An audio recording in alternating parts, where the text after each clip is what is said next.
ఈ స్వాతంత్ర దినోత్సవం సందర్భంగా అందరినీ నేను ఒకటే కోరుకుంటున్నా, ఐకమత్యంతో భారతదేశం అత్యున్నత విలువల్ని స్థాయిని నిలబెట్టే విధంగా ఇక్కడ ఊపిరి పీల్చే ప్రతి వ్యక్తి కూడా మన కమిట్మెంట్తో చిత్తశుద్ధితో ఉండాలని మనస్ఫూర్తిగా కోరుకుంటున్నా.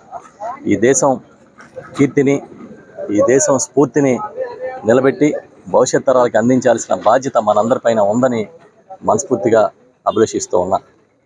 ఈరోజు ఇప్పుడే మా వైఎస్ఆర్ పార్టీ నాయకులు కార్యకర్తలు అందరం కలిపి జెండా వందనం చేసాం.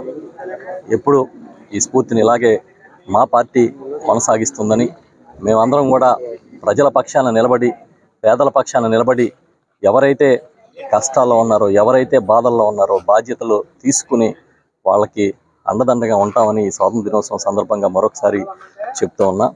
తప్పకుండా మేమందరం కలిసికట్టుగా ముందుకెళ్తాం.